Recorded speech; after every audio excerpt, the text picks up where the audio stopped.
ఆ ఆత్మ సంబంధమైన విషయాల మీద వాళ్ళు ఎక్కడ తొలగిపోకుండా ఉండే క్రైస్తవుల కోసం దేవుడు ఎదురు చూస్తూ ఉన్నాడు ప్రియులారా. సో మనము గడిచిన ఈ ఈ 2024 సంవత్సరంలో మనం మొన్న ఆదివారం కూడా చూసాం. మనం పడిపోయాం, తిరిగి లేచాం. మన ముందు ఒక పరుగు పందెం ఉంది. ఆ పరుగు పందెంలో ఓపికతో పరుగు పట్టిన వారికి ఏం కలుగుతుంది? బహుమానం అనేది దేవుడు ఇవ్వబోతున్నాడు. సో ఆ బహుమానాన్ని మనం పొందుకోవాలంటే ఖచ్చితంగా మనం ఏం చేయాలి? మనం లాగిపడుతున్న, మనం దేవుని సన్నిధికి రానియకుండా, దేవు సంబంధమైన విషయాల మీద మనసు ఉంచనీయకుండా మనం ఈ లోకము లాగిపడుతున్న వాటన్నిటిలో నుంచి విదిల్చుకొని మనం ఏం చేయాలంటే దేవుని సన్నిధిలోనికి పరిగెత్తుకొని రావడానికి మనము దేవుని సంబంధమైన విషయాల మీద అధిక మనసు ఉంచవలసిన సమయము, ఆ గడియ రానే వచ్చిందని ప్రభుపేట మీకు మనవి చేస్తున్నాను ప్రియులారా. ఎందుకంటే దేవుడు ఒక పక్క ఆయన క్రియలు చేసుకుంటూ వెళ్తున్నాడు, అపవాది కూడా వాడు చేసుకుంటూ వెళ్తున్నాడు. ఒక దినం రాబోతుంది, వారిని ఆయన సపరేట్ చేయబోతున్నాడు. ఆయన కాను వారిని ఆయన సపరేట్ చేసి ఆయన తన వారిని ఆయనతో పాటు తీసుకొని రాబోతున్న ఒక దినము, ఒక గడియ ఖచ్చితంగా రాబోతుందని ప్రభుపేట మీకు మనవి చేస్తున్నాను ప్రియులారా. ఎందుకంటే మన కోరికలు, మీరు గుర్తుపెట్టుకోండి, మీ కోరికలు, మీ ఆలోచనలు, మీ ఎంపికలు ఏవైతే ఉంటాయో అదే మీ వ్యక్తిత్వాన్ని తెలియజేస్తుంది. మీరు వేటి మీద అధిక మనసు ఉంచుతూ ఉంటారో, వేటిని అధికంగా కోరుకుంటూ ఉంటారో, వేటి మీద మీ మనసు అధికంగా వెళ్తూ ఉంటుందో అదే మీ నిజమైన వ్యక్తిత్వం, అదే మీ నిజమైన వ్యక్తి అయి ఉన్నారని ప్రభుపేట మీకు మనవి చేస్తున్నాను. ఒక నిజమైన క్రైస్తవుడు ఏం చేస్తాడంటే, తిరిగి జన్మించిన వ్యక్తిగా ఉన్న ఆ వ్యక్తి తన ఆలోచనల్ని, తన తలంపులని, తన మాటలని, తన అన్నిటినీ వాక్యంతో బేరీజు వేసుకుంటూ ఉంటాడు. వాక్యానుసారంగా నా జీవితం ఎలా ఉందో అనేది ఆ వ్యక్తి తన జీవితాన్ని పరిశీలన చేసుకుంటూ ఉంటాడు. సో ఈ రాత్రి కాలమందు ఒకసారి మనము తీతుకు రాసిన పత్రిక 1వ అధ్యాయం 15-16 వచనాలను ఒకసారి చూద్దాం. తీతుకు రాసిన పత్రిక 1వ అధ్యాయం 15-16 వచనాలు.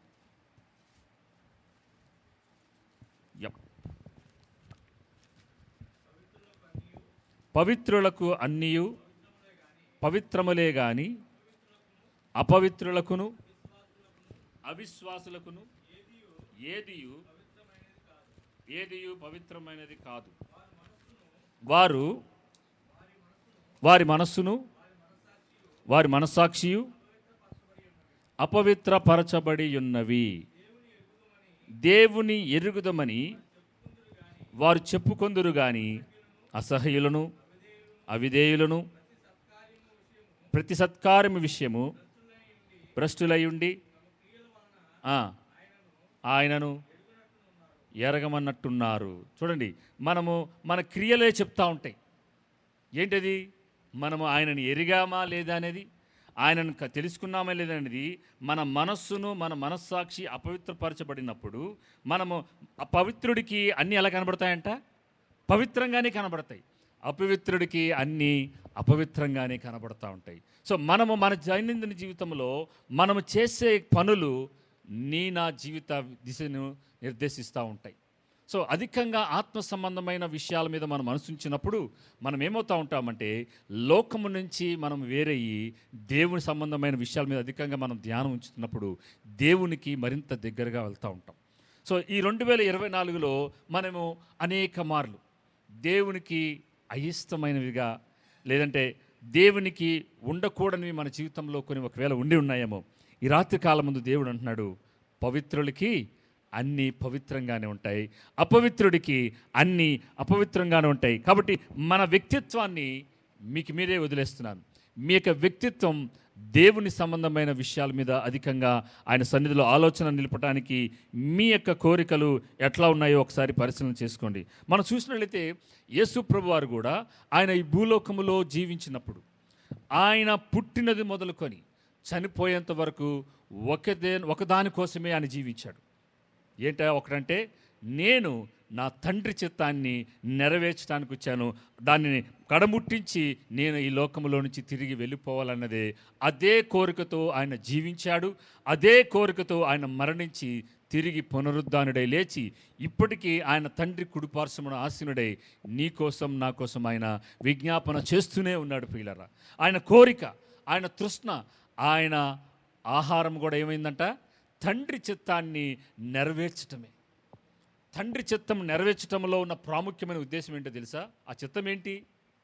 నిన్ను నన్ను రక్షించి తాను ఉండే స్థలములో వెళ్ళి ఆయన మనతో కూడా ఉండాలనేది ఆయన చిత్తమైన, తండ్రి చిత్తమైనది. కాబట్టి తండ్రి ఆ చిత్తమును ఎరిగి ఉన్నాడు కాబట్టి తన కుమారుని లోకంలోనికి పంపించాడు. సో మన కోరికలు ఏమైతే ఉంటాయో, మన యేసు ప్రభువారు ఎలాగైతే ఆయన తల్లిదండ్రులు వచ్చినప్పుడు, ఆయన సహోదరులు వచ్చినప్పుడు, ఎవరు నా తండ్రులు నా తల్లి సహోదరులు అని అన్నాడు. ఎందుకు? నా వాక్యం చెప్పున చేయువాడే ఆయన నా సహోదరుడి నా సహోదరులు అని చెప్పన్నాడు. సో మనం ఎప్పుడైతే మనము యేసు ప్రభువారి జీవితంలో నుంచి మనం చూస్తున్నట్లయితే, ఆయన మనము నశించిన దానిని వెదకి రక్షించడానికి వచ్చాడని దేవుని వాక్యం తెలియజేస్తుంది. ఆయన రావటంలో ఉన్న కారణం ఆయనకు తెలుసు, ఆయన రావటంలో ఉన్న ఉద్దేశం ఆయనకు తెలుసు. అందుకని ఆయన మరణించటం కోసమే ఈ లోకానికి వచ్చాడు. నా జీవితంలో వెలుగును నింపి మనల్ని పాపము బంధకములో నశించిపోతున్న, అపవాది కాడి కింద నశించిపోతున్న నా జీవితాల్ని ఆయన తన వెలుగుతో నింపి తన కొరకు తానుండే స్థలములో నిన్ను నన్ను తీసుకెళ్ళటం కోసం ఆయన వచ్చాడని ప్రభుపేట మీకు మనం చేస్తున్నాను పిల్లరా. మనము మరికొద్ది గంటలో, మరికొద్ది నిమిషాలలో మనం నూతన సంవత్సరంలోనికి వెళ్తున్నాం. మనం చూసినట్లయితే, నేను ఈ వాక్యాన్ని ధ్యానం చేస్తూ ఉంటుంటే నాకు ఒక ఆలోచన వచ్చింది. ఆది సంగమ కాలంలో వాళ్ళు ఎప్పుడైనా ఈ న్యూ ఇయర్ గురించి ఎప్పుడైనా జరుపుకున్నారా అని ఒక ఆలోచన వచ్చింది. కొత్త సంవత్సరం రాబోతుంది, మరికొన్ని నిమిషాలలో మనం అడుగు పెట్టబోతున్నామని పౌలు భక్తుడు ఒక లేఖ ఎక్కడ రాయబడలేదు. మరికొన్ని గడియలలో మనం నూతన సంవత్సరంలో ప్రవేశించబోతున్నాం కాబట్టి మనము నూతన సంవత్సర ఆరాధన మనం చేసుకుందాం అనేది ఎక్కడ నూతన నిబంధనలో, కొత్త నిబంధన ఆరాధనలో మనం ఎక్కడ చూడట్లేదు. కానీ సంవత్సరములు అనేవి గడిచిపోతున్నాయి. మానవుడు ఇంకా దేవునికి దూరంగానే ఉంటున్నాడు.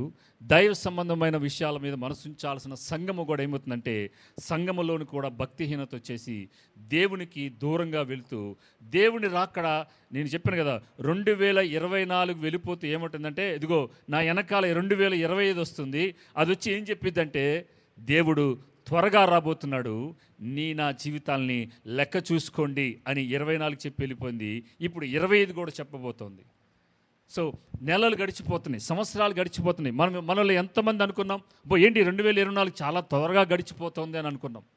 మొన్నే జనవరి అయింది అన్నట్టుగా మనం చూసాం. సమయం ఎందుకు పరిగెడుతుందంటే, తన సృష్టికర్త ఎంత త్వరగా వస్తే బాగుండు.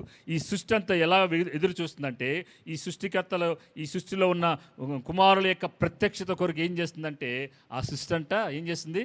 ఎదురు చూస్తుందంట, ఆపేక్షతో ఎదురు చూస్తుంది. ఎప్పుడెప్పుడు వీళ్ళు విమోచించబడి వారి దేవుని సన్నిధికి, వారి తండ్రి సన్నిధికి ఎప్పుడు వెళ్తారని చెప్పి ఈ సృష్టి అంతా మిగిలిన ఆపేక్షతో ఎదురు చూస్తూ ఉందంట. మనం చూసినట్లయితే యూదులు ఏం చేస్తారంటే, యూదులకి మాత్రం న్యూ ఇయర్ అనేది ఉంది. దాన్ని రోష్ హషానా అంటారు. ఏమంటారు? రోష్ హషానా అంటే ఏంటంటే, దాన్ని ఫీస్ట్ ఆఫ్ ట్రంపెట్స్ అంటారు, బూరల పండగ అంటారు దాన్ని. వాళ్ళు ఏం చేస్తారంటే, 7వ నెల మొదటి రోజున, మొదటి మాసంలో మొదటి రోజున ఏం చేస్తారంటే, వాళ్ళు ఈ బూరలు తీసుకుని వాళ్ళు ఊదుతారనమాట. బూరలు ఊదించినప్పుడు ఏం చేస్తాడంటే, చూద్దాం ఒకసారి. సంఖ్యాకాండం 29వ అధ్యాయం 1వ వచనంలో అక్కడ రోష్ హషానా అనే పేరు రాయబడలేదు, కానీ శృంగధ్వనుల పండగ అని ఉంటుంది. 29:1 సంఖ్యాకాండం 29:1 7వ నెల మొదటి దినమున తేదీన మీరు పరిశుద్ధ సంఘముగా కూడవలెను.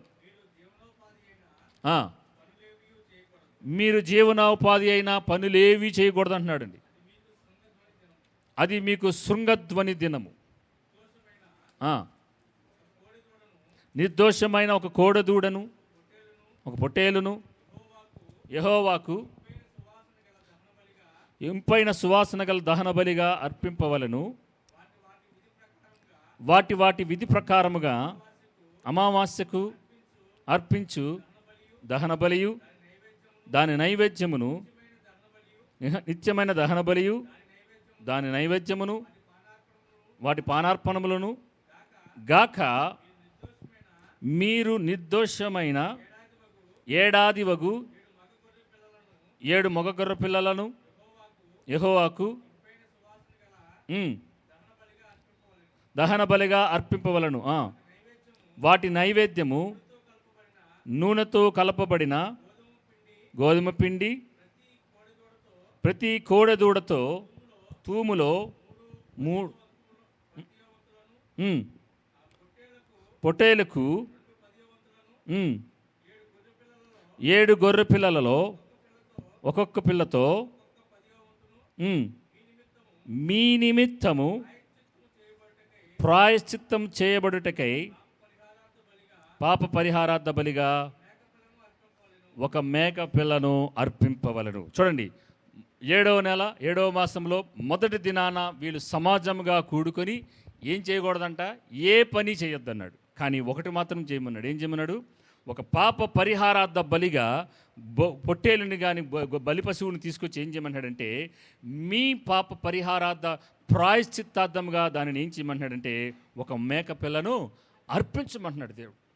సో మొదటి దినాన అంటే ఆ సంవత్సరంలో వారికి రోషాసాన అనే దినములో వారు ఎప్పుడైతే దేవుని సన్నిధిలో కూడుకుంటారో ఆ యోమ్ తెరేమ్ అంటారు.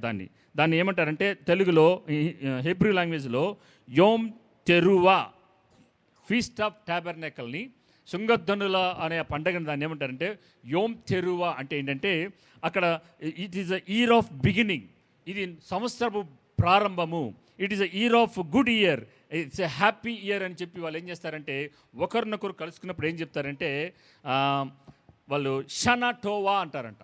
యూదులు వారు ఎదురుపడినప్పుడు, నూతన సంవత్సరంలో మనం ఎదురుపడినప్పుడు ఏం చెప్పుకుంటాం? Happy new year. పిల్లలు ఇందాక అడ్వాన్స్డ్ హ్యాపీ న్యూ ఇయర్ అని కూడా చెప్పారు. 1వ తారీఖు అయిపోయిన తర్వాత కూడా ఏం చెప్తారు? బిలేటెడ్ హ్యాపీ న్యూ ఇయర్ అని కూడా చెప్తారు. సో వీళ్ళేమని చెప్తారంటే షనా టోవా అని చెప్తారు. షనా టోవా అంటే ఏంటంటే గుడ్ ఇయర్, మంచి జరగాలి నీ జీవితంలో, నీ కుటుంబంలో మంచి జరగాలని చెప్పి వాళ్ళు ఏం చేస్తారంటే గుడ్ ఇయర్ షనా టోవా అని చెప్పి వీళ్ళు ఏం చేస్తారంటే ఒకరినప్పుడు ఎదురుపడినప్పుడు వాళ్ళు గ్రీటింగ్ చేసుకుంటారు. సో మనము బైబిల్లో ఎందుకు ఈ శృంగధ్వనిలు అనే ఒక పండగను దేవుడు ఎందుకు పెట్టాడంటే మొదటి దినాన మొదటి సన్నిధిలో ఆ సన్నిధిలో ఎప్పుడైతే మనం కూడుకుంటామో మనం చేయాల్సింది ఆర్భాటం కాదు. మనం చేయాల్సింది ఏంటంటే సంతోషంతో కేకులు కోసుకొని మనము డీజేలు పెట్టి దేవుని సన్నిధిలో మనం నాట్యం వేయటానికి కాదు. అక్కడ ఏమంటున్నాడంటే the trumpets are going to be blown. ఎప్పుడైతే మన శృంగధ్వనులు మోగించబడతాయో ప్రభు రాకడ ధ్వని రాబోతోంది. సో ఎప్పుడైతే ఆ ధ్వని మోగబోయే ముందే మనం ఏం చేయాలంటే మనము ఒక బలి పశువును తీసుకొని మేకపిల్లను వధించి మనం ఏం చేయాలంటే మన పాపముల నిమిత్తమైన ప్రాయశ్చిత్తాన్ని మనము వధించి మనం ఏం చేయాలంటే ఆయన సన్నిధిలో మన పాపాలను ఒప్పుకోవాలంటున్నాడు. అంటే దేవుడు రాకడ ధ్వని రాబోతోంది, ఈ 2025 రాబోతున్నప్పుడు మన జీవితంలో కూడా ఎక్కడైనా పాపములు ఏవైనా ఉన్నట్లయితే, ఎక్కడైనా ఏమైనా బలహీనతలు ఏమైనా ఉన్నట్లయితే మనం ఏం చేయాలంటే మనందరి పాపముల కోసం ఒక గొర్రెపిల్ల వధించబడ్డాడు. సో ఆ గొర్రెపిల్ల యొద్దకు వెళ్ళి మరలా నేనేం చేయాలంటే నా పాపముల నిమిత్తం నువ్వు చేసిన పాప పరిహారార్థ బలిని ప్రభువా నేను పాపాలు చేశానని చెప్పి ఎప్పుడైతే మనం ఒప్పుకుంటామో మనల్ని పరిశుద్ధపరిచి మనల్ని మరలా నీతిమంతులుగా చేసి పవిత్రపరిచి పరిశుద్ధపరిచి ఆ రాకడ ధ్వని ఎప్పుడైతే వినగలిగిన స్థితిలోనికి నన్ను తెచ్చగలిగింది కేవలం ఆ పరిశుద్ధమైన గొర్రెపిల్లైన యేసు ప్రభువారి రక్తమని మీరు గ్రహించవలసిందిగా ప్రభుపేట మీకు మనవి చేస్తున్నాను పిల్లరా. ఆమేన్, హల్లెలూయా. సో దేవుడు రాకడ రాబోతోంది. ఆ రాకడలో యేసుప్రభువు వచ్చినప్పుడు ఏం జరగబోతున్నాయి? దేవదూతలు బోరలు పట్టుకొని ఖచ్చితంగా ఊదబోతున్నాయి. ఇక్కడ సమస్య ఏంటంటే ఆ బోరలు ఊదినప్పుడు వినగలిగిన స్థితిలో మనము ఉన్నామా లేదా అనేది. మనం యాస్టీజ్గా మనం వెళ్ళిపోతూ ఉంటాం, బండి మీద వెళ్ళిపోతూ ఉంటాం, మన పనుల్లోనే మనం నిమగ్నమై ఉంటాం. బోరలు ఊదబడతా ఉంటాయి, వినగలిగిన వారు మాత్రమే వింటారు. ఎవరు వారు? క్రీస్తుకు చెందినవారు, క్రీస్తు రక్తంలో కడగబడిన వారు మాత్రమే ఆ బోర శబ్దం విని ఆయన రాకడలో మధ్యాకాశంలో మనమందరం ఏమవుతున్నామంటే ఆయన సన్నిధిలోనికి మనము వెళ్ళబోతున్నాం. ఈ నూతన సంవత్సరంలోనికి ప్రవేశించబోతున్న మనము మన జీవితంలో కొన్ని విషయాలలో మనము దేవునికి ఆయస్కరమైనవి కానీ అయిష్టమైనవి ఏవైనా ఉన్నట్లయితే ఒకసారి మనం పరిశీలన చేసుకోవాలి. నేను ఇందాక కూడా చెప్పాను, న్యూ ఇయర్లోకి ఎంటర్ అవుతున్నప్పుడు మనము చేయాల్సింది ఆర్భాటం కాదు. మనము ఆయన సన్నిధిలో ఉత్సహించి మనము కేకలు వేసి న్యూ ఇయర్ వచ్చేసిందో అని మనము గంతులు వేయాల్సిన సమయం కాదు ఇది. మనము మన హృదయాల్ని చింపుకోవాల్సిన సమయం, మనం ఆయన సన్నిధిలో అంగలార్చాల్సిన సమయం ఆసన్నమైంది పిల్లారా. ఎందుకంటే మన చుట్టూ ఉన్న పరిస్థితులు, మన కుటుంబంలో ఉన్న పరిస్థితులు, మన బిడ్డల యొక్క పరిస్థితులు ఎలా ఉన్నాయంటే వాక్యానికి విరుద్ధంగా ఉన్నప్పుడు మన బిడ్డల గతి ఏం గానో, నా భర్త గతి ఏం గానో, నా భార్య గతి ఏం గానో అని చెప్పి మనం హృదయాలు చింపుకోవాల్సిన సమయం ఆసన్నమైంది ప్రియులారా. సో దేవుని రాకడ బహు త్వరగా జరగబోతోంది.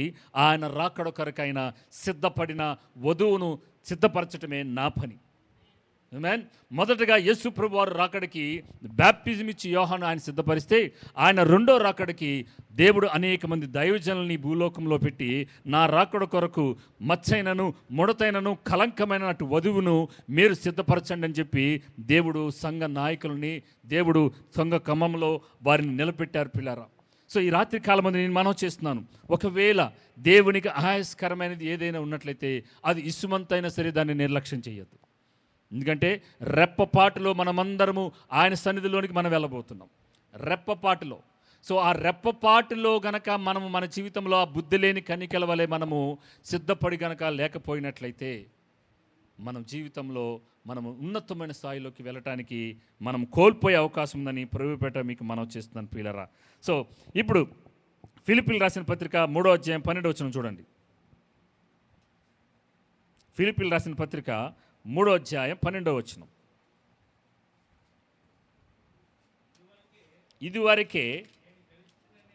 ఇదివరకే నేను గెలిచితినైనను, ఇదివరకే సంపూర్ణ సిద్ధి పొందితినని అయినను నేను అనుకొనుట లేదు కానీ, నేను దేని నిమిత్తం క్రీస్తు యేసు చేత పట్టబడితినో దానిని పట్టుకొనవలనని పరిగెత్తుచున్నాను. ఎవరు ఈ మాటలు చెప్పింది? పౌలు భక్తుడు.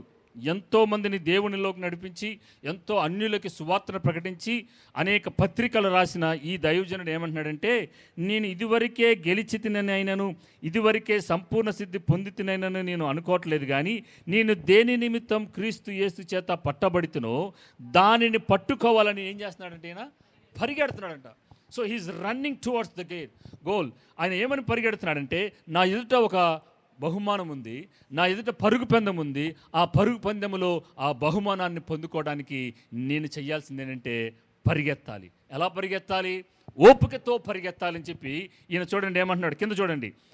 సహోదరులారా, నేను ఇదివరకే పట్టుకొని ఉన్నానని తలంచుకొనను, అయితే ఒకటి చేయుచున్నాను, వెనక ఉన్నవి మరిచి ముందున్న వాటి కొరకై వేగిరపడుచు క్రీస్తు యేసునందు దేవుని ఉన్నతమైన పిలుపునకు కలుగు బహుమానమును పొందవలనని గురి యొద్దకే పరిగెడుతున్నాడంట. చూడండి, మా ఆయన ఎటువంటి పరుగు పరిగెడుతున్నాడంటే వెనుకున్న వాటిని మర్చిపోతున్నాడు.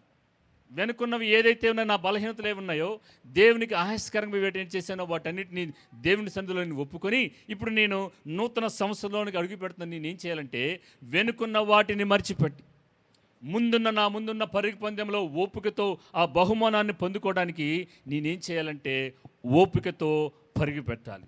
ఇక్కడ మనకి ఒక పరుగు పందెం కనబడుతుంది. పౌలు భక్తుడు ఏం చేస్తున్నాడంట? పరిగెడుతున్నాడంట. దేని నిమిత్తం?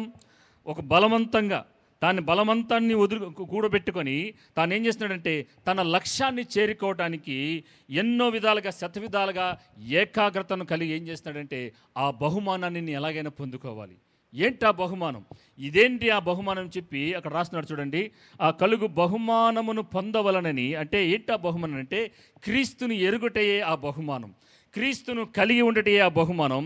క్రీస్తు పోలికలోనికి మర్చిపడి మనము క్రీస్తులోనికి, మనము రక్షణలోనికి వచ్చి ఆయన పునరుద్ధాన బలమును ఎరిగి, ఆయనను సంపూర్ణముగా ఎరిగి ఆయన పోలికలోనికి మలచబడటమే ఆయన ఎదుట ఉన్న బహుమానము.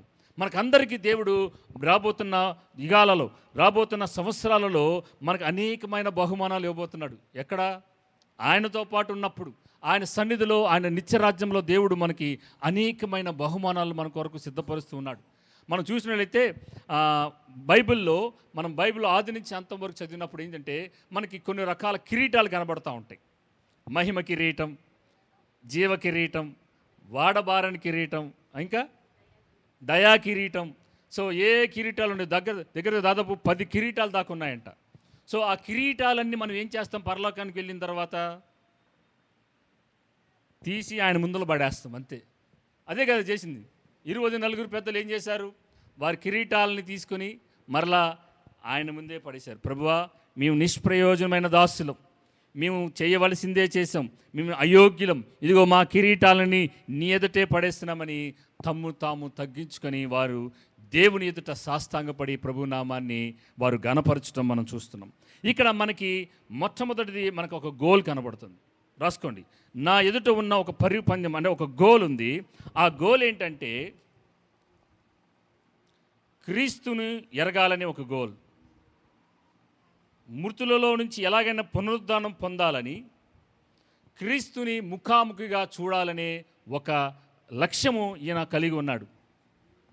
గురి యొద్దకే, గురి అంటే గోల్. నేను గురి యొద్దకే అయితే ఒకటి చేయుచున్నాను, వెనకున్న వాటిని మరచి ముందున్న వాటి కొరకే వేగరపడుచున్నాను. క్రీస్తు యేసునందున్న దేవుని ఉన్నతమైన పిలుపు. ఏంటా పిలుపు అంటే మనమందరము క్రీస్తు పోలికలోనికి మలచబడటం, మనమందరము క్రీస్తు ఉండే దేవుడుండే ఆ స్థలములోనికి మనమందరం వెళ్ళాలనేది దేవుని ఉన్నతమైన పిలుపు. మనల్ని పిలిచాడు, ఈ లోకములో నుంచి మనల్ని పిలిచాడు. అనేక మంది లోకంలో ఉన్నారు, కానీ నిన్ను నన్ను పిలిచాడు. ఇది ఎంతో ఉన్నతమైన పిలుపు. ఈ పిలుపు ఏం తెలియజేస్తుందంటే నువ్వు ప్రత్యేకమైన వాడివి, నువ్వు నాకు కావాలి, నీ జీవితంలో నేను ఉండాలని ఆశపడుతున్నాను, నీ ద్వారా నేను అనేకులకు నా జీవితాన్ని అనేకులకు తెలియపరచాలని దేవుడు ఈ రాత్రి కాలం ఇక్కడ కూడి వచ్చిన మీ అందరిలో దేవుడు తెలియజేసిందంటే నీవు నాకు కావాలి, నీ జీవితం ద్వారా నేను అనేకులకి నా జీవితాన్ని తెలియచేయాలని దేవుడు ఆశపడుతున్నారు ప్రియులారా. సో మన ముందున్న ఒకే ఒక గోల్ ఏంటంటే ఆయనని ఎరగటం, ఆయనని ఎరగటం. సో చూద్దాం, కిందకి వెళ్దాం. ఇక్కడ కొలసీలు రాసిన పత్రిక 1వ అధ్యాయం 28వ వచనం చూడండి. కొలసీలు రాసిన పత్రిక 1వ అధ్యాయం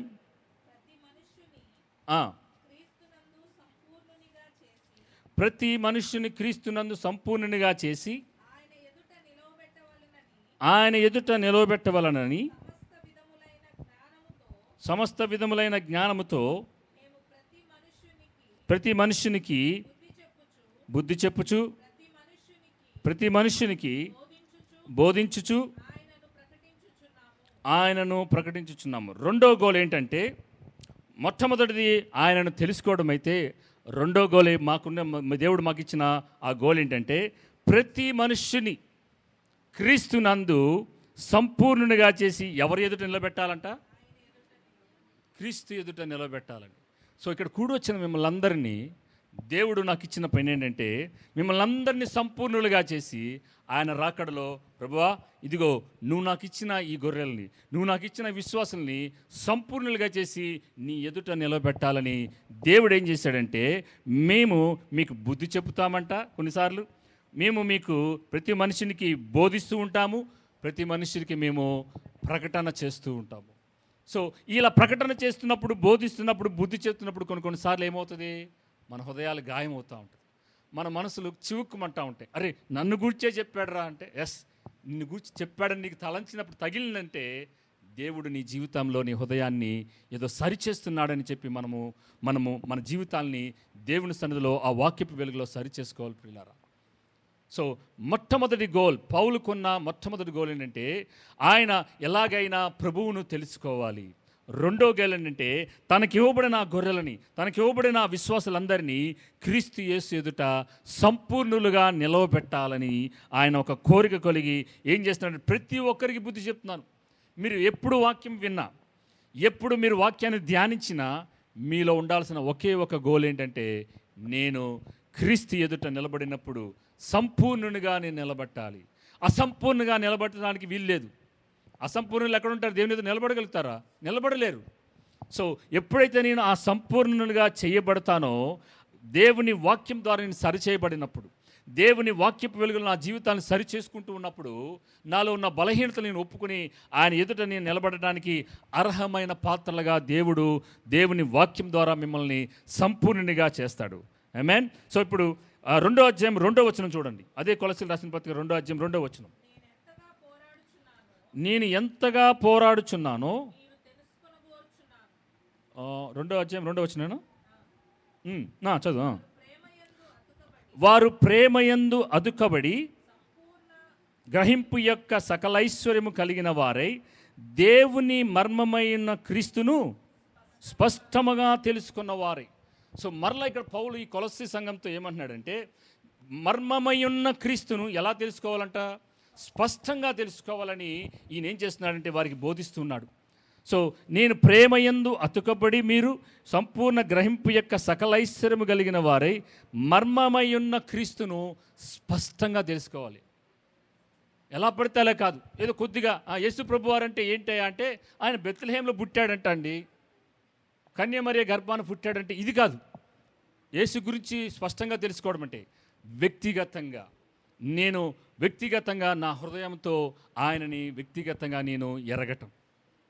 సో మన ముందున్న ఒకే ఒక గోల్ ఏంటంటే, ఈ 2 వచనాల ద్వారా నేను మీకు చెప్తున్న మొట్టమొదటి గోల్ ఏంటంటే, మొట్టమొదటిది ఆయన తెలుసుకోవాలి. ఎలా తెలుసుకోవాలి? స్పష్టంగా తెలుసుకోవాలి. రెండోది, మిమ్మల్ని అందరినీ నేను ఆయన రాకడలో సంపూర్ణులుగా చేసి ఆయన ఎదుట మిమ్మల్ని నిలవబెట్టాలని నేను మీకు బోధిస్తున్నాను, మీకు ప్రకటిస్తున్నాను, మిమ్మల్ని కొన్నిసార్లు బుద్ధి చెప్తూ ఉన్నాను. సో మన న్యూ ఇయర్లో మనకు ఉండవలసిన మొట్టమొదటి గోల్ ఏంటంటే ఈ 2 మాత్రమే. ఏంటది? To know Christ very excellently. దేవుణ్ణి, క్రీస్తుని స్పష్టంగా తెలుసుకోవాలి. ఇక్కడ కూడి వచ్చిన మనం అందరం ఏదో వృథా భక్తి చేయటానికి మనము ఇక్కడికి రావద్దు ప్రియులారా. ప్లీజ్, దైవ సంబంధమైన విషయాల మీద మనము మనసు కలిగి లేదంటే వేరొక వాటి మీద మన మనసు ఉన్నట్టే. మనము ఒక విషయాన్ని మాట్లాడకుండా కాముగా ఉన్నామంటే ఏదో మన మనసులో ఇంకో దాని విషయమై ఆలోచన మన మనసులో రగులుతూ ఉన్నట్టే. ప్లీజ్, మనం ఉండాల్సిన మొట్టమొదటి గోల్ దేవుణ్ణి తెలుసుకోవాలి, క్రీస్తుని ఎరగటం. రెండోది, మిమ్మల్ని అందరినీ నేను క్రీస్తు ఎదుట సంపూర్ణంగా చేసి నిలవబెట్టడం. ఇది రెండవది. మూడోది చూద్దాం. రోమీయులకు రాసిన పత్రిక 8వ అధ్యాయం 29-30 వచనాలు. నేను కొంత సమయం అవుతుందని కొంచెం నేను స్పీడ్గా చెప్తున్నాను, దయచేసి ఏమనుకోవద్దు. రోమీయులకు రాసిన పత్రిక 8వ అధ్యాయం 29-30 వచనాలు. ఎందుకనగా తన కుమారుడు అనేక సహోదరులలో జ్యేష్ఠుడగునట్లు దేవుడు ఎవరిని ముందుగా ఎరిగెనో వారు తన కుమారునితో సారూప్యము గలవారగుటకు ఆయన ముందుగానే నిర్ణయించెను. సో మరియు ఎవరిని ముందుగా నిర్ణయించెనో వారిని పిలిచెను, ఎవరిని పిలిచెనో వారిని నీతిమంతులుగా తీర్చెను, ఎవరిని నీతిమంతులుగా తీర్చెనో వారిని మహిమపరిచెను. సో వాళ్ళందరినీ పిలిచి మహిమపరిచి నీతిమంతులుగా చేసి మహిమపరచడానికి అలా ఒకే ఒక కారణం ఏంటంటే, మనమందరం క్రీస్తు స్వారూప్యములోనికి రావాలనే ఉద్దేశంతోనే దేవుడు మనల్ని పిలిచి నీతిమంతులుగా చేసి మనల్ని మహిమపరచడానికి ఒకే ఒక కారణం, క్రీస్తు స్వరూపంలోనికి రావాలని. సో మనకు ఉండవలసిన మూడో గోల్ ఏంటంటే, to be like Christ. To be like Christ, క్రీస్తు స్వారూప్యములోనికి, క్రీస్తు యొక్క పోలికలోనికి మనం రావటమే మూడొక గోల్. సో మన నూతన సంవత్సరంలో మనకు ఉండవలసిన 3 గోల్స్ ఏంటంటే, మొట్టమొదటిది, నేను క్రీస్తుని ఎరగాలి, స్పష్టంగా ఎరగాలి. ఎలా పడితే అలా కాదు, స్పష్టంగా ఎరగాలి. రెండోది, ఆయన ఎదుట నేను సంపూర్ణంగా చేయబడాలి. మూడోది, క్రీస్తు పోలికలోనికి నేను మార్చబడాలి అని ఈ 3 గోల్స్ కలిగి మనము నూతన సంవత్సరంలోనికి మనం ప్రవేశించాలి పిల్లరా. ఓకే, గోల్ ఉంది, బాగానే ఉంది. పౌలు గారికి అయితే ఉన్న ఈ 3 గోల్స్ ఇప్పుడు ఉన్న దైవజనులకి లేవు. ఏంటి వాళ్ళకి ఉన్న దైవజనులకి ఉన్న గోల్స్ ఏంటి? పెద్ద చర్చి కట్టాలి, పెద్ద బైబిల్ కాలేజ్ కట్టాలి, లేదంటే మంచి టీవీ పరిచయం చేయాలి, యూట్యూబ్లో మిలియన్స్ ఆఫ్ వ్యూస్ రావాలి. ఇటువంటి గోల్ కాదు మనకు కావాల్సింది. ఈ 3 గోల్స్ ఉన్నప్పుడు ఖచ్చితంగా బోర ఊదబడినప్పుడు, ఆ బోర వినగలిగిన స్థితిలోనికి మనం అందరున్నప్పుడు ఖచ్చితంగా ఆయన రాకడలో మనమందరము ఏమవుతాం? ఎత్తపడి ఆయన సన్నిధిలో ఆయనతో పాటు ఉండబడే అటువంటి దినాలు రాబోతున్నాయి. అవి త్వరగా జరగబోతున్నాయని సంగమం మిమ్మల్ని మేలుకొలుపుతూ ఉన్నాను పిల్లారా.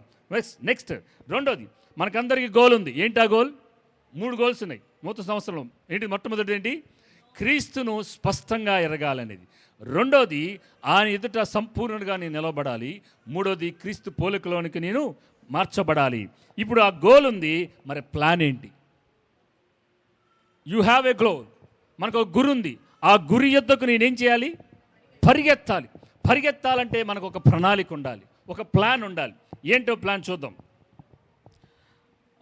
యోహాను సువార్త 15వ అధ్యాయం 7-8 వచనాలు చూద్దాం. దయచేసి త్వరగా తీసి సహకరించండి. 15వ అధ్యాయం 7-8 వచనాలు. నా యందు మీరును మీ యందు నా మాటలను నిలిచి ఉండిన ఎడల మీకు ఏది ఇష్టమో అడుగుడి. మీరు బహుగా ఫలించుట వలన నా తండ్రి మహింపరచబడును, ఇందువలన మీరు నా శిష్యులగుదురు. సో ఇక్కడ మన ప్లాన్ ఏంటంటే, ఆయన ఏమన్నాడంటే మనమంట ఎక్కడ ఉండాలంట? నా యందు మీరును అంటే మనం ఆయనలో ఉండాలి. ఆయన మాటలు ఎక్కడ ఉండాలి? మనలో ఉండాలి. ఇక్కడ 2 చెప్తున్నాడు. మన ప్లాన్ ఏంటంటే, మనం ఆయనలో ఉండడం అంటే ఏంటంటే, మనము అధికంగా ఆయన సన్నిధిలో, ప్రార్థనలో, ఆయన సన్నిధిలో మనం గడపటం. రెండోది ఆయన మాటలు మనలో ఉండాలి. సో రెండో ప్లాన్ ఏంటంటే వాక్యాన్ని అధికంగా మనం ధ్యానించటం. సో ఈ 2 ఎప్పుడైతే మనము కలిగి ఉంటామో మన గోల్ని మనము ఖచ్చితంగా అచీవ్ అవ్వచ్చు. సో ఈ 2 కనుక మనం దైనందిన జీవితంలో ప్రతిరోజు లేసి చేస్తూ ఉన్నప్పుడు ఖచ్చితంగా ఏమవుతుంది? మనము ఆయన ఎదుట మనం సంపూర్ణులుగా చేయబడుతూ, ఆయనను ఎరుగుతూ, ఆయన పోలికలోనికి మనం మనచబడుతూ ఉంటాం. ఎప్పుడైతే వాక్యం చదువుతూ ఉంటుందో ఏమవుతుంది? మళ్ళీ వాక్యం ఏం చేస్తుంది? మనలో ఉన్న లోటుపాట్లన్నింటినీ సరి చేస్తూ ఉంటుంది. మనలో ఉన్న ఆయాస్కరమైనవి, అయిష్టమైనవి, దేవునికి అయిష్టమైనవన్నింటినీ వాక్యం ద్వారా మనం సరి చేయబడుతూ మనము ఆయన సంపూర్ణతలోనికి మనము ఎదగబడుతూ ఉంటాం. సో గోల్ని అచీవ్ చేయాలంటే, మనకున్న గురి యొద్దకు మనం పరిగెడుతూ ఉండి ఏం చేయాలంటే, ఆ గురి యొద్దకు పరిగెడుతూ మనము ఈ ప్లాన్ కలిగి మనము దైవ సన్నిధిలో ప్రార్థనాపూర్వకంగా ప్రతిరోజు, ఎప్పుడు పడితే అప్పుడు కాదు, ప్రతిరోజు ఒక క్రమబద్ధమైన ప్రార్థనా జీవితాన్ని కలిగి, ప్రతిరోజు క్రమబద్ధమైన వాక్య ధ్యానము, అలాగే వాక్యపు వెలుగులో నుంచి మన జీవితాలను సరిచేసుకుంటూ ఉన్నట్లయితే ఈ ప్లాన్ని మనము ఖచ్చితంగా అమలు చేసుకోవచ్చు. సో మనకి ఒక ప్లాన్ ఉంది. So without plan, without what you say, plan without goal it make you confusion అంట. నీకు కనుక ప్లాన్ లేదు కానీ గోల్ ఉంది, నేనేం చేస్తుంది అంటే అది కన్ఫ్యూజ్ చేస్తుంది. కానీ నీకు ప్లాన్ ఉంది, గోల్ ఉంది, యాక్షన్ లేదనుకోండి, అప్పుడు కూడా మనము కన్ఫ్యూజన్లో ఉంటాం, మృతులావస్థలో ఉంటాం. అది సజీవమై నిష్ఫలంగా ఉంటుంది. సో ఇప్పుడు మనకి మూడోది కావాల్సింది ఏంటి? యాక్షన్. మనకి గోల్ ఉంది, ప్లాన్ కూడా వచ్చింది, ఇప్పుడు మనం చేయాల్సింది ఏంటి? యాక్షన్. అది ఎవరి చేతుల్లో ఉంది? నా చేతుల్లో ఉంది. నేను మీకు గోల్ని చెప్పగలను, మీకు ప్లాన్ ఏదో చెప్పగలను, యాక్షన్ మాత్రం చేయాల్సింది మీరే. వేషధారణగా కాదు యాక్షన్ అంటే, నిజంగా దేవుని సన్నిధిలోనికి వెళ్ళి కూర్చొని మనల్ని మనం తగ్గించుకొని దేవుని సన్నిధిలో ప్రార్థనా సమయం అనే కొంత సమయాన్ని మనం కేటాయించుకొని దేవుని ఎదుట మనము నిష్ఫలయోజమైన దాసులంగా మనం ఏం చేయాలంటే ఆయన సన్నిధిలో ప్రార్థనలో అధిక సమయం గడుపుతూ ఉండాలి. ఎవరు చూసినా, ఎవరు చెప్పినా, చెప్పకపోయినా నీ కుటుంబం నిమిత్తం, సంఘము నిమిత్తం, సంఘములో ఉన్న, లోకములో ఉన్న అనేకుల వారి కోసం మనం ఏం చేయాలంటే ఖచ్చితంగా ప్రార్థన చేయవలసిన బాధ్యత సంఘముగా మన అందరి మీద ఉన్నది ప్రియులారా. సో మీకు ఖచ్చితంగా చెప్తున్నాను, without goal, without plan, without action we are nothing. మనం ఈ 3 లేకుండా మనం ఎలా ఉంటామంటే గాలి వాటం ఎటు పడితే అటు మనం వెళ్ళిపోతూ ఉంటాం. ఈరోజు మత్తయి సువార్త 1వ అధ్యాయం చదువుతాం, మళ్ళీ నెల తర్వాత లూకా సువార్త 5వ అధ్యాయం చదువుతాం. సో ఒక క్రమబద్ధంగా పౌలు భక్తుడు అంతటి వాడే ఏం చేశాడంటే ఆయన గురి యొద్దకే ఆయన పరిగెడుతున్నాడు. ఏంటా గురి? నేను ఎలాగైనా నా క్రీస్తుని ఎరగాలి, ఎలాగైనా మిమ్మల్ని అందరినీ నేను ఆయన ఎదుట పరిపూర్ణులుగా చేసి మిమ్మల్ని నిలబెట్టాలి, ఎలాగైనా ఆయన పోలికలోనికి మనమందరము మలచపడాలంటే మనకు ఒక గోల్ ఉంది. సో ఈ నూతన సంవత్సరంలో మనం ఏం చేద్దామంటే వెనుకున్న వాటన్నిటిని మర్చిపోదాం. 24 సంవత్సరంలో మీరు ఏం చేశారో, ఏం చేయలేదో, ఎన్ని చదివారో చదవలేదో నాకు అనవసరం. కానీ నా దేవుడు ఏమంటున్నాడంటే ఎన్ని బలహీనతలున్నా, మనము ప్రకటన గ్రంథంలో ఆ మొదటి 2-3 అధ్యాయాల్లో 7 సంఘాల గురించి రాస్తూ ఉంటాడు. ఏమని చెప్తాడు? నీ సంఘములో ఈ లోపం ఉందని చెప్తాడు. ఆ లోపం ఉందని చెప్పిన తర్వాత అంటాడు, జయించిన వానికి నేను వారికి బహుమానాన్ని ఇస్తానంటాడు, జీవ కిరీటాన్ని ఇస్తానంటాడు, నాతో కలిసి అధికారం చలాయించడానికి అనేకమైన బహుమానాలు ఇవ్వబోతున్నానంటాడు. అంటే నా దేవుడు ఎంత గొప్ప దేవుడు అంటే, పర్లేదు వెనకున్న వాటిని మర్చిపో, ముందున్న వాటి కొరకు ఏం చేయి, నువ్వు వేగిరమితే ఓపికతో మనం పరిగెడతా ఉండాలి. సో పరుగు పందెంలో మనమందరము ఓపికతో పరిగెట్టినప్పుడు మనకందరికీ కిరీటాలు రాబోతున్నాయి. ఏంటా కిరీటాలు? మహిమ కిరీటాలు, జీవ కిరీటం, వాడబారని కిరీటాలు, కృపా కిరీటాలు, ఇలా రకరకాల కిరీటాలు దేవుడు మనకిచ్చి మరలా ఆయన సన్నిధికి వెళ్ళినప్పుడు, ప్రభువా మేము దీనికి అనర్హులము, ఇది నీకే యోగ్యమైన వాడు అని చెప్పి తిరిగి ఆయన ఎదుట పడేయగలిగిన కృపను దేవుడు మనకు దయచేయబోతున్నాడు. సో మీ యొక్క గోల్ ఈ ఉదయకాలమందు, ఈ రాత్రి కాలమందు, నూతన సంవత్సరంలోనికి అడుగు పెట్టబోతున్న మనం అందరము ఈ మూడింటిని మీరు ఖచ్చితంగా కలిగి ఉండండి. దానికి ప్లాన్ ఉంది, కానీ క్రియ చేయాల్సింది నువ్వు నేనే. మేము మీ కొరకు కొన్ని ప్లాన్స్ రెడీ చేశాం. మేము వాట్సాప్ ద్వారా మీకు మెసేజ్లు పంపిస్తున్నాం. గడిచిన సంవత్సరంలో పంపించాం. మీలో ఎంతమంది చదివారో చదవలేదో దేవుడే సాక్షి. మేమైతే నమ్మకంగా మీకు పంపించాం. మీరు ఎంత నమ్మకంగా చదివారో లేదో ఆ నమ్మకస్తుడైన దేవుడు మీకు ఆ దినాన మీకు బహుమానాన్ని ఇస్తాడు. మరి 2025 సంవత్సరం వస్తుంది. రేపు నుంచి మరలా మీకు అనుదిన ధ్యానము బైబిల్ అనే వచనాలు మీకు పంపిస్తూ ఉంటారు. ఎవరైతే నమ్మకంగా నేను ఇంకా క్రీస్తు పోలికలోకి నేను మలచబడాలి, నేను క్రీస్తు ఎదుట సంపూర్ణంగా నేను నిలవబడాలి, క్రీస్తు పోలే నేను మార్చబడాలని ఒక గోల్ కలిగిన వారు ఖచ్చితంగా ఏం చేస్తారంటే ఆ ప్లాన్ని తీసుకొని నేను నా దేవునితో ప్రార్థనలో గడపాలి, నేను నా వాక్యాన్ని ఇంకా అదిగా చదవాలని వాళ్ళు తమ నిర్ణయాలని, తమ కోరికలని, తమ టైంని డిస్టర్బ్ చేసేవారిని పక్కన పెట్టి నా క్రీస్తుతో ఉండే భాగ్యమే అని వాళ్ళు ఎంచుకొని ఈ లోక శ్రమలన్నింటిని విడిచిపెడతారు. ఈ లోక ఆశలన్నింటిని విడిచిపెట్టి దేవునితో ఉండటమే భాగ్యమని ఎంచుకుంటారు. మోషే అదే చేశాడు. ఐగుప్తు దాన్ని మనం భాగ్యమని ఎంచుకోలేదు, కానీ ఆయన ఏం చేశాడంట, క్రీస్తు బిడ్డలతో, దేవుని బిడ్డలతో శ్రమలు అనుభవించటమే భాగ్యమని ఆయన ఏం చేశాడంటే ఐగుప్తు సంపదను కానీ ఆ సుఖైశ్వర్యాలను కానీ వాటిని వదిలిపెట్టేశాడు. మనందరి కోసం యేసు ప్రభు వారు పరలోకాన్నే విడిచిపెట్టేశాడు, పరలోక మహిమలను విడిచిపెట్టేశాడు. కానీ రాత్రి కాలం మంది ప్రియ సంగమా, దేవుని పేరట మీకు మనం చేస్తున్నాను, మన ఎదుట ఒక పరుగు పందెం ఉంది. మన ఎదుట అందరికీ బహుమానాలు ఉన్నాయి. పరుగు పందెంలో ఎవరికి ఇస్తారు బహుమానం? గెలిచిన వారికే. మనకి కిరీటాలు రెడీగా ఉన్నాయి. సో ఓపికతో ఎవరైతే పరిగెడతారో, మీకు తెలుసో లేదో, ఈ రోమా సామ్రాజ్యంలో, గ్రీక్ సామ్రాజ్యంలో ఏం చేసేవాళ్ళంటే ఒలింపిక్స్ జరుగుతున్నాయి కదా, ఆ ఒలింపిక్ గేమ్స్లో వాళ్ళకి ఏం పెడతారు? వ్రీతి పెడతారు. అంటే నెత్తి మీద ఒక 2 ఆకులు, ఒలీవ్ ఆకులతో కూడిన ఒక కిరీటాన్ని పెడతారు. ఇప్పటికి ఎలా పెడతా ఉంటారు వాళ్ళు ఆ ఒలింపిక్ గేమ్స్లో ఆడిన వాళ్ళకి. సో అది మహిమ కిరీటమే. కిరీటం ఎందుకు? ఓకే, నువ్వు గెలిచావని, ఈ రేస్లో నువ్వు గెలిచావని చెప్పడానికి బహుమానం కూడా ఉంటుంది. ఏమి ఇస్తారు వాళ్ళకి? కొంత అమౌంట్ని ఇస్తారు. వాళ్ళకి ఇండియాకో ఎక్కడికో రాగానే వెంటనే వాళ్ళకి గవర్నమెంట్ జాబ్ ఇచ్చేస్తారు, ఒక స్థలం ఇచ్చేస్తారు, 2 ఎకరాల స్థలం ఇచ్చేస్తారు. దేవుడు కూడా నీ కోసం, నా కోసం ఓపికతో పరుగు పందెంలో, ఓపికతో పందెంలో పరుగుపెట్టిన వారందరికీ ఆయన మహిమ కిరీటాలతో పాటు మనకందరికీ సిద్ధపరిచిన ఒక స్థలం అనేది ఒకటి ఉంది. ఒక స్థలాన్ని సిద్ధపరుస్తున్నాడు దేవుడు. ఆ స్థలములో మనము, ఆయన కలిసి, నువ్వు నేను కలిసి ఆయనలో ఉండి క్రీస్తు పోలికలోకి మలచబడి, క్రీస్తు స్వరూపంలోకి మలచబడి ఆయన ఎరిగిన బిడ్డలు మాత్రమే ఆయనతో పాటు వెళ్ళబోతున్నారు. ఆమేన్. సో ఈ నూతన సంవత్సరంలోనికి అడుగు పెట్టబోతుండగా మనమందరము ఒకంత మనము మన హృదయాలను పరిశీలన చేసుకుందాం. మనము వాక్యాన్ని ముగించుకుందాం. ఒకంత మనమందరం ప్రార్థన పూర్వకంగా మనము దేవుని సన్నిధిలో ఒకసారి గడుపుదాం. మరికొన్ని నిమిషాల్లో మనము నూతన సంవత్సరం గడియల్లోకి మనము వెళ్ళబోతున్నాం. నేను కొన్ని ప్రశ్నలను ఇక్కడ నేను సంధిస్తాను. మీరు అలాగే ప్రార్థనాపూర్వకంగా మీరు వినండి.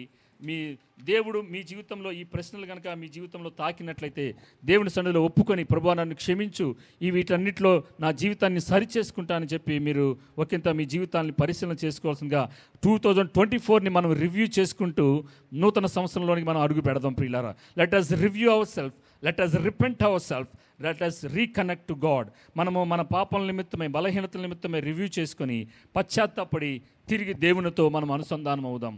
2024లో దేవునితో నీ వ్యక్తిగత సంబంధం ఎలాగ ఉంది? మొదటి ప్రశ్న. దానికి మీకు మీరే జవాబు వేసుకోండి దేవునితో. రెండోది, నా ప్రార్థనా జీవితం ఎలా ఉంది? నా వాక్య ధ్యానం ఎలా ఉంది? నా ఈ యొక్క ఆత్మీయ ప్రయాణం దేవుని చిత్తానికి అనుకూలంగానే ఉందా? నా వ్యక్తిగత జీవితం, ఏకాంత సమయం, వ్యక్తిగత పఠనం దేవునికి ఇష్టపూర్వకంగా ఉన్నాయా? ఏ విషయాల్లో నేను వేషధారిగా ఉన్నాను?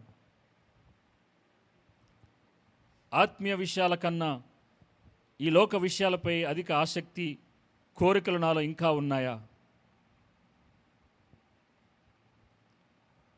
దేవుడు నాకు ఇచ్చిన సమయాన్ని, ధనాన్ని వృధా చేశానా?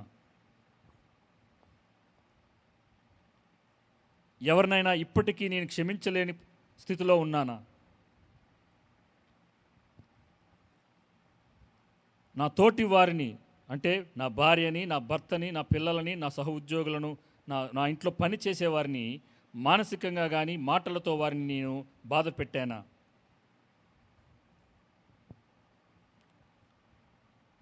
కుటుంబ ప్రార్థన మరియు ఆధ్యాత్మిక జీవితాన్ని నిర్లక్ష్యం చేశానా? అసలు నేను ఆత్మీయంగా ఏమైనా ఎదిగానా? నేను ఇది నా కుటుంబానికి మంచిది కాదు ఈ అలవాటు అని తెలిసి కూడా దేనైనా నేను నిర్లక్ష్యం చేస్తూ ఉన్నానా? అసలు నేను నిజాయితీగా ఉన్నానా, లేదంటే నీతి తప్పి నేను నా జీవితాన్ని జీవిస్తున్నానా? పశ్చాత్తాపాన్ని నిర్లక్ష్యం చేస్తూ తరచూ స్వకీయ పరీక్ష చేసుకోవడం మానేశావా?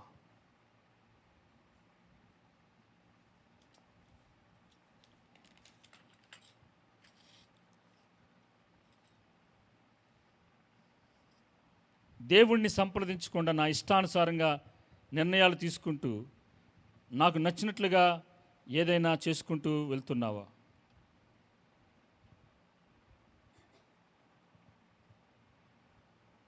ఈ సంవత్సరం నేను బాగా నిర్లక్ష్యం చేసిన విషయం ఏంటి?